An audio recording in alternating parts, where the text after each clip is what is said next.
SETI research just in the last 10 years. When I first became involved with the Grassroots SETI League, it was considered relatively fringe science.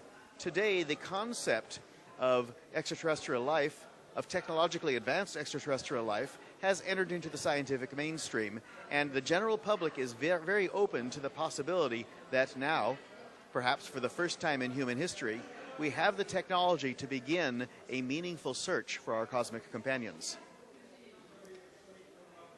A good question is the fact that maybe for the first time here in Europe, SETI experts are in a Congress which is complementary to a Congress devoted to serious UFO research.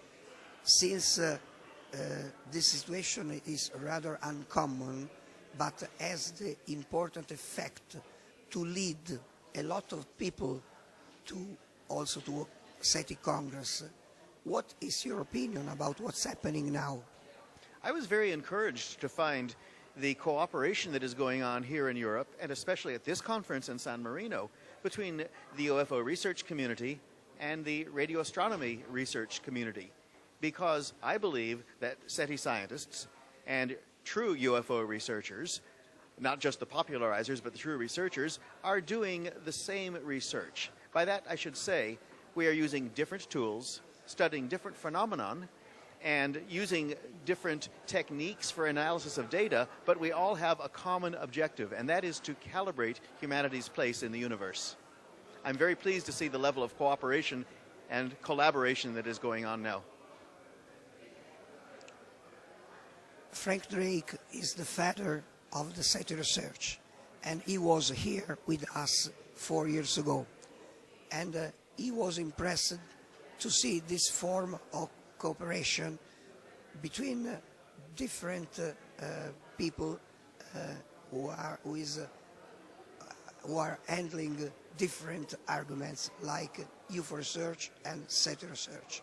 On the other hand, he said that even he investigated UFO reports, even if this is not too known, because he said that the data he collected were not able to draw any conclusion.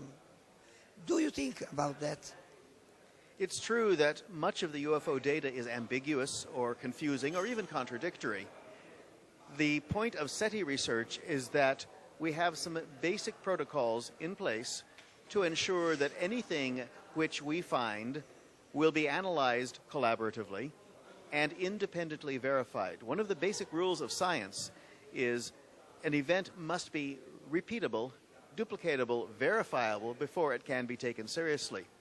In the United States, and possibly also here in Europe, some UFO research is not so rigorous, and it has been the policy of the SETI community for many years to distance itself from such less rigorous science. Frank Drake, of course, is a rigorous scientist, and I greatly respect his professionalism and his knowledge and his, of course, great contributions to SETI science. If Frank feels that there is UFO research that is worthy of study, then I will certainly be happy to study it with him. A final question. As far as the involvement of governments are concerned, do you think that the general attitude of the governments for funding the SETI research is in a positive direction or not? I think the day of government sponsorship of meaningful science is probably pretty much over. At least in the United States, where I reside, there was, for a brief time in human history, a modestly funded government SETI program. It was budgeted at only 5 cents per U.S. citizen per year, or about $12.5 million annually. In 1992, this government-sponsored SETI research, headquartered at the NASA Ames Research Center in California, the NASA SETI program in 1992 was turned on to begin a 10-year methodical search. It takes 10 years, at least, to do the kind of studies that NASA SETI contemplated. Just 1 year later, in 1993, the United States Congress canceled the NASA SETI program completely. proving, in my opinion, that there is no intelligent life in Washington.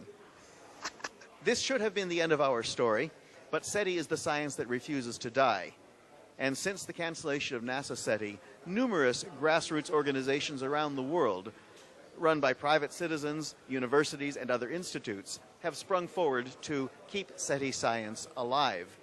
I think we are now in an era where we realize that the important science does not need to be done by governments and will still be done by committed individuals.